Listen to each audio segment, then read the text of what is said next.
Jesús sana a un paralítico. Marcos 2, 1 al 12. Entró Jesús otra vez en Capernaum después de algunos días, y se oyó que estaba en casa.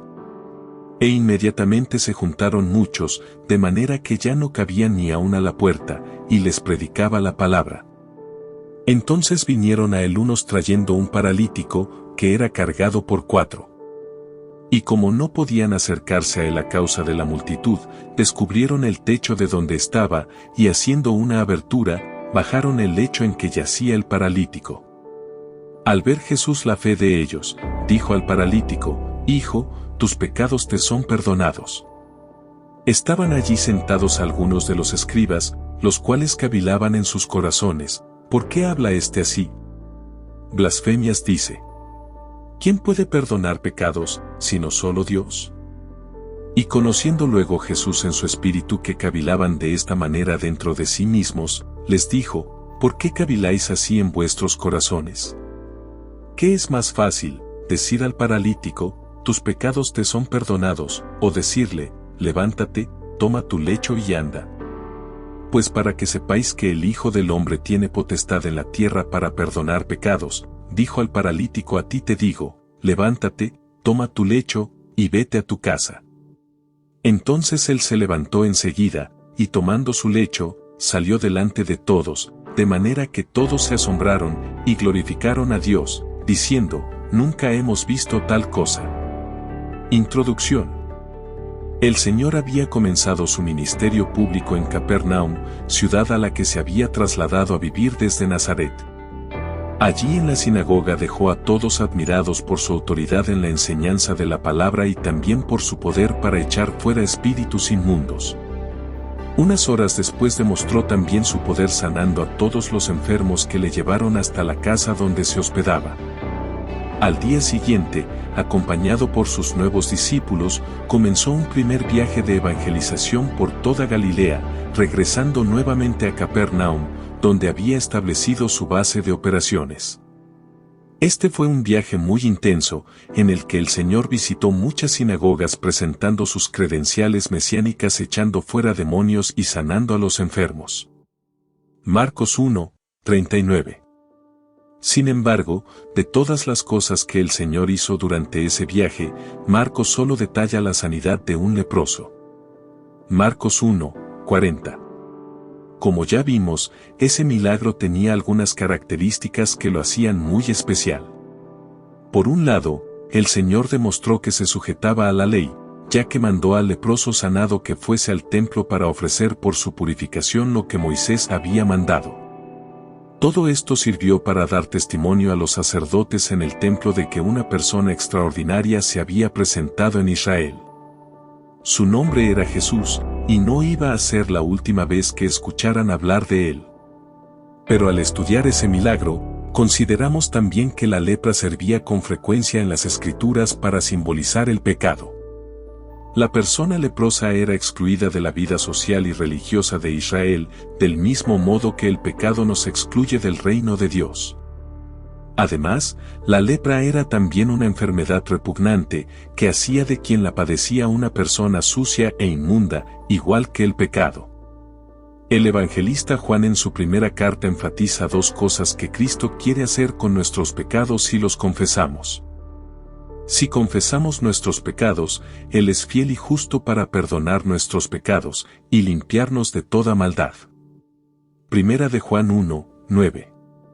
Notemos con atención que necesitamos ser perdonados y limpiados de nuestros pecados.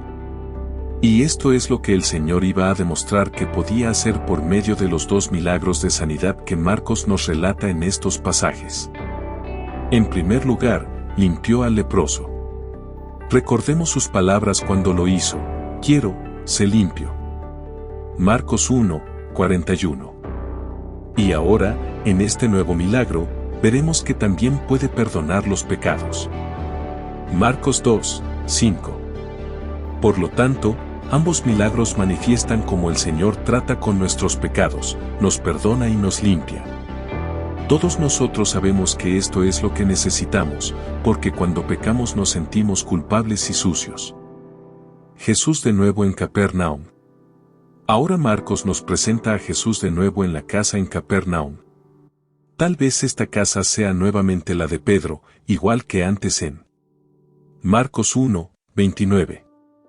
Sin embargo, a diferencia de la ocasión anterior, cuando una muchedumbre había ido para que lo sanase de sus enfermedades. Marcos 1, 32. Aquí la casa se llenó de personas que escuchaban al Señor predicar la palabra. Qué bueno cuando en una reunión de estudio bíblico la casa está hasta arriba y ya no cabe nadie más. En cuanto a la construcción de las casas en Israel, hay un detalle que debemos conocer para entender bien el pasaje. En aquel tiempo las casas normalmente tenían una techumbre plana, como una terraza, a la que se subía por medio de una escalera exterior.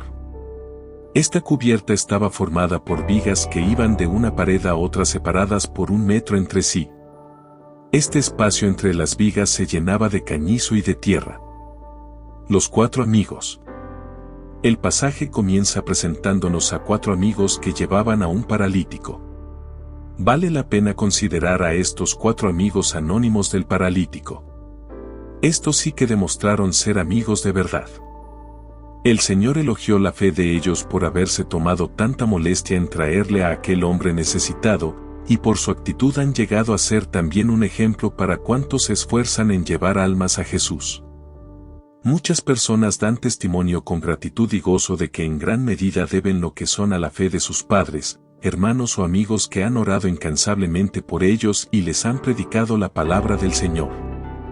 Notemos también que estos 4 amigos perseveraron en su noble empeño de llevar a su amigo hasta los pies de Jesús superando todos los obstáculos. La fe se manifiesta especialmente en las cosas difíciles.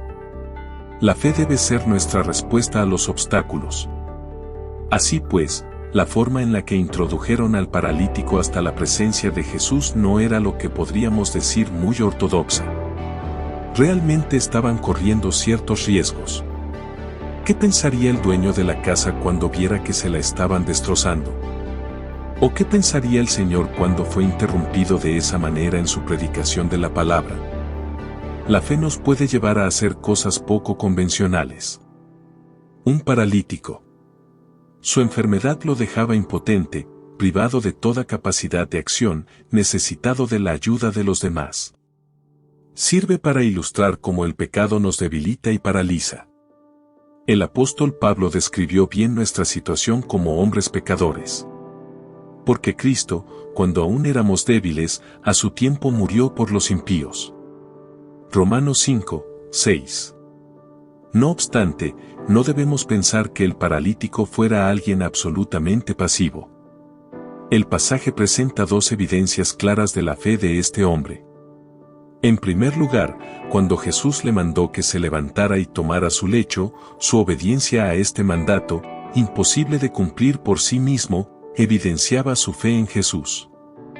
Y también creemos que el paralítico estaba plenamente de acuerdo con sus 4 amigos cuando decidieron ir a Jesús, porque sin esa fe habría sido imposible que el Señor declarase que sus pecados le eran perdonados. La fe en Jesús cambió de forma radical la vida del paralítico, y esto siempre tiene que ser así. En su caso, el cambio fue asombroso. Había entrado como un paralítico llevado por 4 amigos, pero había salido por su propio pie. Había entrado como un pecador, pero había salido justificado y perdonado. Cuando alguien ha sido salvado por el Señor, esto se tiene que manifestar en una nueva vida. Tenemos que andar como vivos de entre los muertos. Cristo capacitó al paralítico para andar en novedad de vida. Romanos 6, 4. Nunca podremos enfatizar suficientemente que el perdón de los pecados es solo por la fe, sin las obras. Efesios 2, 8.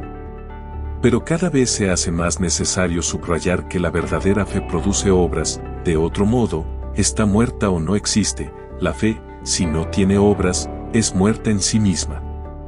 Santiago 2, 17. Hoy en día cada vez hay más personas que dicen que creen en Cristo, pero sus vidas no cambian, o lo hacen de una forma tan tímida que es casi imperceptible. En esos casos hay que dudar de que realmente exista fe auténtica, y será necesario repetir la exhortación de Pablo a los Corintios: examinaos a vosotros mismos si estáis en la fe, probaos a vosotros mismos. Segunda de Corintios 13, 5. El nuevo nacimiento es un cambio tan radical que no debería dejar lugar a dudas. De modo que si alguno está en Cristo, nueva criatura es, las cosas viejas pasaron, he aquí todas son hechas nuevas. Segunda de Corintios 5, 17. La relación entre la enfermedad y el pecado. En el pensamiento judío de aquella época había una relación directa entre el pecado y el sufrimiento. Por ejemplo, en una ocasión cuando Jesús se encontró con un ciego de nacimiento, sus discípulos le preguntaron: Rabí, ¿quién pecó, este o sus padres, para que haya nacido ciego? Juan 9, 2. No cabe duda de que ellos estaban expresando la creencia popular entre los judíos de que la enfermedad es la consecuencia directa del pecado. Pero no solo entre los judíos existía esta forma de pensar. Cuando el apóstol Pablo llegó a la isla de Malta después de haber sufrido un naufragio y estaba recogiendo algunas ramas secas para el fuego, una víbora se le prendió en la mano. Entonces los naturales de la isla expresaron pensamientos similares a los de los judíos: ciertamente este hombre es homicida, a quien, escapado del mar, la justicia no deja vivir. Hechos 28, 3. De algún modo, todos nosotros pensamos que puede haber alguna relación entre las adversidades que enfrentamos y los pecados cometidos, aunque normalmente parece que lo vemos con más claridad en los demás. ¿Cuántas veces hemos escuchado decir, o nosotros mismos lo hemos dicho: esto le ha pasado a tal persona como castigo por lo que ha hecho? En este pasaje, todos los judíos pensaban de este modo, y veían una clara relación entre el pecado y la enfermedad. Por lo tanto, un enfermo tan grave como el paralítico era un pecador con el que Dios estaba muy airado. No podemos negar que gran número de enfermedades se deben al pecado del que las padece, pero también es verdad que hay otros muchos casos en los que no es así. Por ejemplo, una persona puede conducir su automóvil bajo los efectos del alcohol y como consecuencia estrellarse contra otro conductor causándole graves lesiones que lo dejen en una silla de ruedas.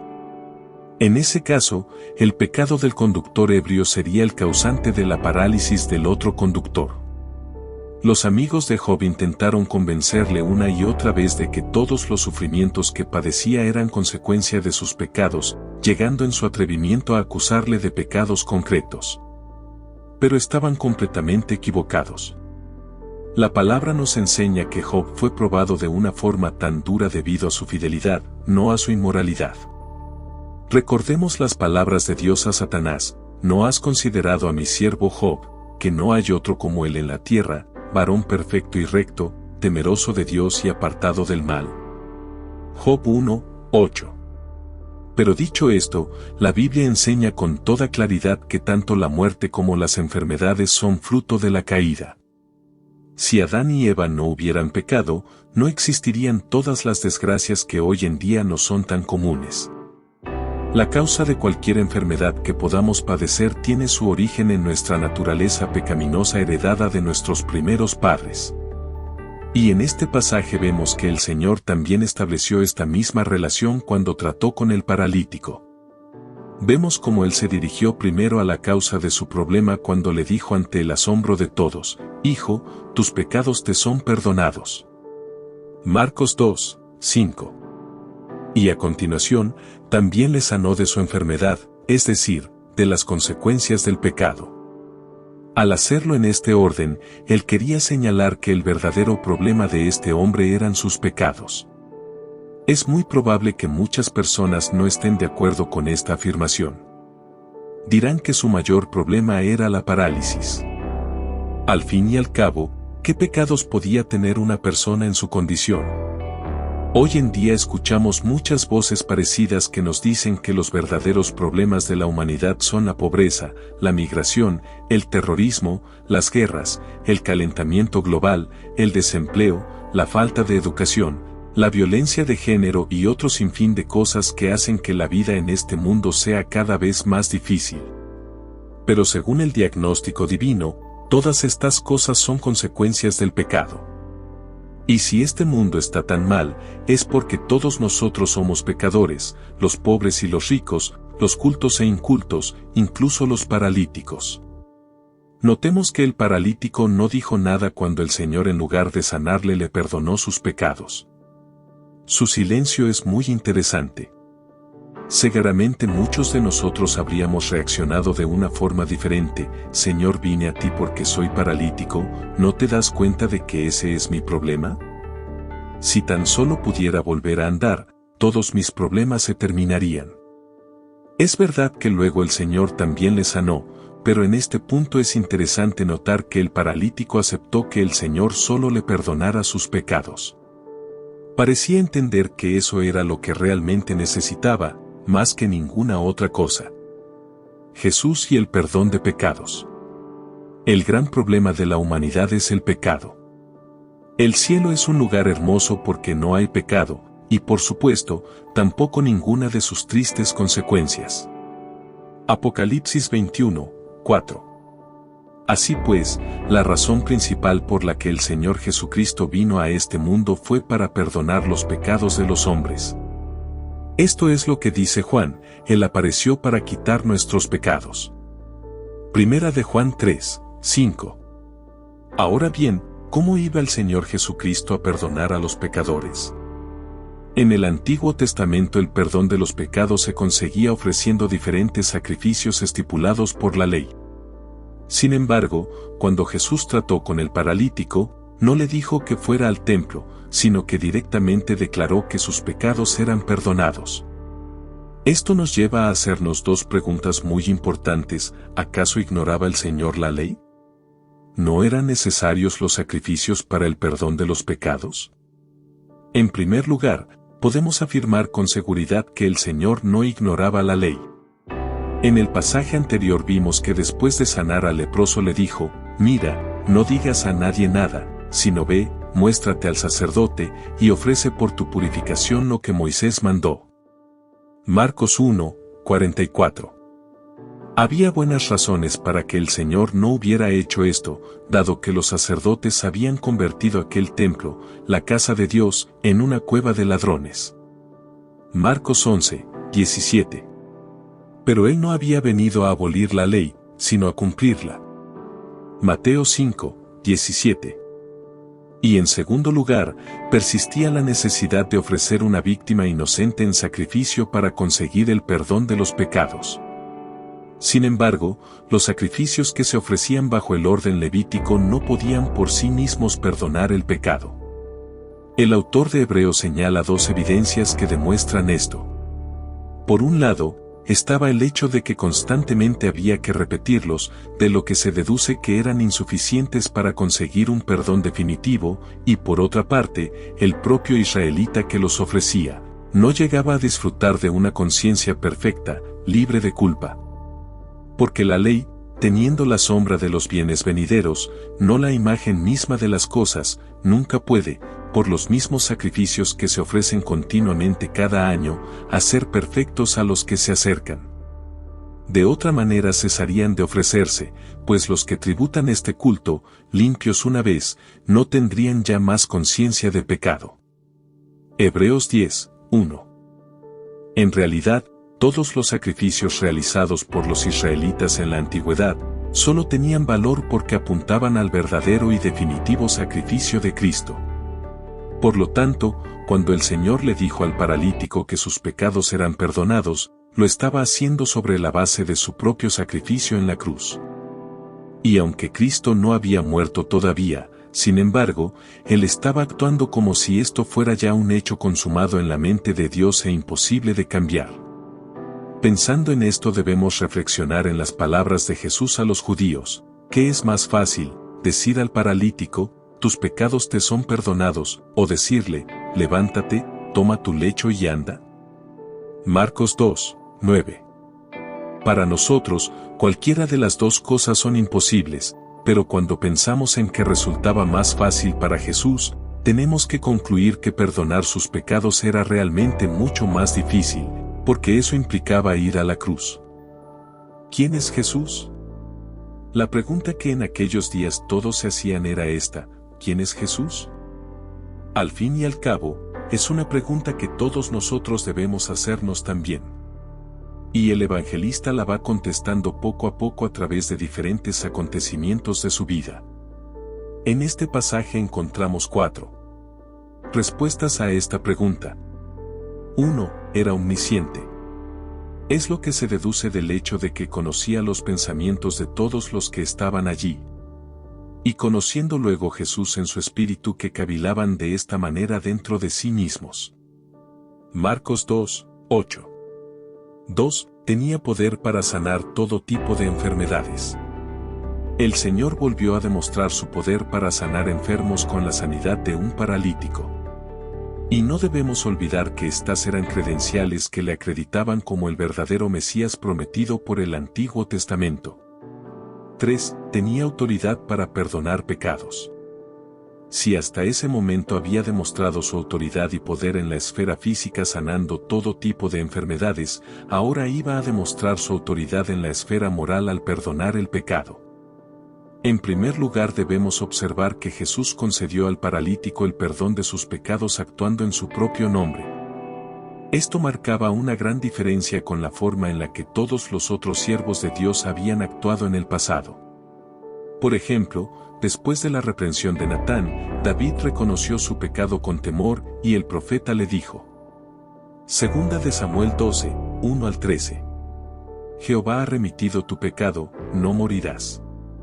Natán no le perdonó su pecado a David, sino que le comunicó el perdón de Dios, y le dio como señal de la seguridad del perdón el hecho de que no moriría. Y así era en todos los casos. Pero, ¿quién puede perdonar pecados sino solo Dios? Este fue el razonamiento de los escribas que escucharon lo que Jesús le dijo al paralítico Marcos 1, 7. Su lógica era totalmente correcta. Al fin y al cabo, el pecado es una ofensa contra Dios, por lo tanto, debe ser Él quien en último término puede perdonarla. Recordemos las palabras de David después de haber pecado con Betsabé. Contra ti solo he pecado, y he hecho lo malo delante de tus ojos. Salmo 51, 4. Ahora bien, ¿era cierto que los pecados del paralítico habían sido perdonados? ¿Cómo podía el Señor demostrarlo? Bueno, lo hizo siguiendo la lógica de los mismos escribas. Ellos mantenían que un hombre estaba enfermo porque era un pecador, por lo tanto, no se podría curar hasta que fuera perdonado de sus pecados. Así que, cuando Jesús curó al paralítico de una forma total y absoluta, puso en evidencia que también sus pecados habían sido perdonados. Fijémonos bien en las implicaciones de este hecho. Los escribas habían hecho una deducción correcta cuando dijeron, blasfemias dice, ¿quién puede perdonar pecados, sino solo Dios? Sin lugar a dudas, ellos se dieron cuenta de que Jesús estaba actuando como si fuera Dios, pero Él no se retractó de ello, todo lo contrario, pasó a justificar su reivindicación sanando al paralítico. Por lo tanto, les estaba diciendo que no solo hablaba como si fuera Dios, sino que en realidad lo era. Y la segunda implicación es que si el pecado es una ofensa contra Dios y por lo tanto solo Él puede perdonarnos, se desprende que tanto el paralítico, como todos los demás presentes, habían pecado contra el Señor Jesucristo. Muchas personas se niegan a aceptar este hecho, pero el paralítico guardó silencio, dando a entender que lo aceptaba. Y una tercera conclusión es que aquel contra quien hemos pecado todos nosotros es el mismo que murió en la cruz para salvarnos. 4. El Hijo del Hombre. Otro detalle que no debemos pasar por alto es la forma en la que el Señor se refiere a sí mismo antes de sanar al paralítico. Pues para que sepáis que el Hijo del Hombre tiene potestad en la tierra para perdonar pecados, dijo al paralítico: a ti te digo, levántate, toma tu lecho, y vete a tu casa. Marcos 2, 10. El Señor usó con bastante frecuencia el título Hijo del Hombre para referirse a sí mismo, aparece 14 veces en este Evangelio. En principio, tanto este título, como el de Hijo de Dios, servían para denotar tanto su naturaleza humana como divina. Ahora bien, el título Hijo del Hombre fue usado por primera vez por el profeta Daniel para referirse al Mesías que habría de venir y a quien pertenecían todos los reinos de este mundo. Miraba yo en la visión de la noche, y he aquí con las nubes del cielo venía uno como un hijo de hombre, que vino hasta el anciano de días, y le hicieron acercarse delante de él. Y le fue dado dominio, gloria y reino, para que todos los pueblos, naciones y lenguas le sirvieran. Su dominio es dominio eterno, que nunca pasará, y su reino uno que no será destruido. Daniel 7:13. Por lo tanto, el Señor lo usó como un título mesiánico oculto. Y lo hizo con cierta libertad, puesto que no tenía las connotaciones políticas que el título Mesías o Cristo. De este modo evitó ser acusado de ser un revolucionario político, pero al mismo tiempo confirmó que él era el cumplimiento de la profecía de Daniel. Perdón de pecados y sanidad física. A pesar de la forma irregular en la que el paralítico fue presentado interrumpiendo la enseñanza de Jesús, el Señor le recibió con amor. Notemos cuán tiernamente se dirige a él, Hijo. Pero no solo eso, como ya hemos visto, hizo con él una obra completa de sanidad que consistió en perdonar sus pecados y restaurar su cuerpo. Tal vez este hecho lleve a algunos a preguntarse por qué la mayoría de las personas que reciben el perdón de sus pecados por medio de la fe en Cristo, no son también sanados de sus enfermedades. La verdad es que a nosotros nos gustaría que fuera así, pero esta no ha sido nunca la intención de Dios. El caso del paralítico debemos entenderlo como un anticipo de lo que Dios va a hacer finalmente con cada persona que deposita en él su fe. Cuando abandonemos este mundo seremos liberados inmediatamente de todas las consecuencias de nuestros pecados. Y podemos estar seguros de ello mirando el caso de este paralítico. Estos pasajes nos han sido dejados para fortalecer nuestra fe y confianza en el Señor. Nunca hemos visto tal cosa. Todos los que presenciaron aquel milagro quedaron asombrados. Muchos de ellos ya habían visto otros milagros con anterioridad, pero aquí descubrieron que Jesús también tenía poder para perdonar pecados. Así que, todos exclamaron al unísono, nunca hemos visto tal cosa.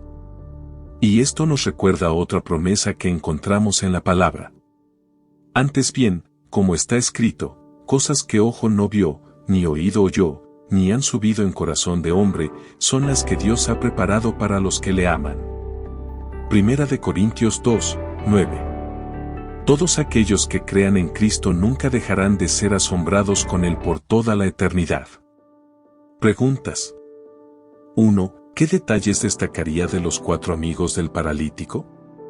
2. ¿Qué relación existe entre el pecado y la enfermedad? 3. ¿Cómo enfocaban el perdón de pecados el Antiguo Testamento, los religiosos judíos y el Señor Jesús? 4. ¿Qué significa el título Hijo del Hombre? 5. ¿Qué era más difícil para el Señor Jesucristo, sanar al paralítico o perdonar sus pecados? Razone su respuesta. Gracias por ver nuestro video. Si disfrutaste de este contenido y quieres ver más videos como este, no olvides suscribirte a nuestro canal Animatufe. Aquí encontrarás más videos de interpretación bíblica, enseñanzas espirituales y aplicaciones prácticas para tu vida diaria. Gracias por tu apoyo. No olvides darle me gusta y compartir este video con tus amigos y familiares.